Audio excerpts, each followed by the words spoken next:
சென்னை கிண்டியில் உள்ள ஆளுநர் மாளிகையில் பொன்முடிக்கு தமிழக ஆளுநர் RN ரவி பதவி பிரமாணம் செய்து வைக்கிறார். மாணிக்கம் இது குறித்த விவரங்களை பதிவு செய்யலாம். பொன்முடி அவர்களுக்கு மீண்டும் அமைச்சர் பதவியானது தற்பொழுது பதவி பிரமாணம் செய்து வைக்கப்பட்டிருக்கிறது. கிண்டியில் இருக்கக்கூடிய ஆளுநர் மாளிகையில் ஆளுநர் RN ரவி அவருக்கு பதவி பிரமாணத்தை செய்து வைத்திருக்கிறார். சொத்து குவிப்பு வழக்கில் தண்டனை பெற்றதை தொடர்ந்து அவருக்கான இந்த மேல்முறையீட்டு மனுவானது உச்சநீதிமன்றத்தில் விசாரணை இருந்தது.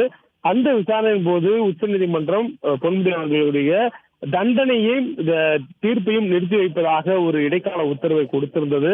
அதன் அடிப்படையில் அவருக்கு மீண்டும் சட்டமன்ற உறுப்பினரான அந்த பதவி வழங்கப்பட்டிருந்தது. இதனைத் தொடர்ந்து அவர் மீண்டும் அமைச்சராவதற்கான ஒரு பரிந்துரையை தமிழ்நாடு முதலமைச்சர் அவர்கள் பொன்முடி அமைச்சர் இலாக்கா ஒதுக்குவதற்கான பதவி பிரமாணம் செய்து வைக்க வலியுறுத்தி தமிழ்நாடு ஆளுநர் RN ரவிக்கு கடிதம் எழுதியிருந்தார். அந்த கடிதத்தின் மீதான முடிவெடுப்பதற்கு ஆளுநர் டெல்லி சென்றதன் காரணமாக முடிவெடுக்காத சூழல் இருந்தது.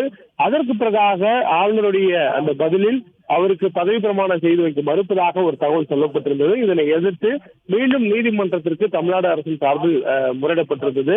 உச்ச நீதிமன்றத்தினுடைய கடுமையான வழிகாட்டலுக்கு பிறகு தீர்ப்புக்கு பிறகாக ஆளுநர் உடனடியாக 24 மணி நேரத்திற்குள்ளாக பதவி பிரமாணம் செய்து வைக்க வேண்டும்.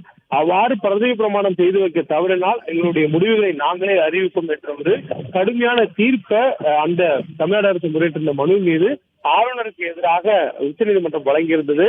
இதனைத் தொடர்ந்து ஆளுநர் இன்று பிற்பகல் 3:30 மணி அளவுல பொன்முடி அவர்களுக்கு மீண்டும் அமைச்சராக பதவி பிரமாணம் செய்து வைப்பதாக அறிவிப்பு வெளியிட்டிருக்கிறார்.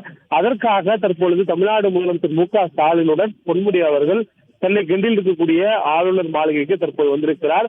ஆளுநர் மாளிகையில் இருக்கக்கூடிய தர்பார் அரங்கில் பொன்முடி அவர்களுக்கு மீண்டும் அமைச்சர் பதவியானது அமைச்சராக பதவி இருக்கக்கூடிய அந்த பிரமாணமானது நடைபெற இருக்கிறது.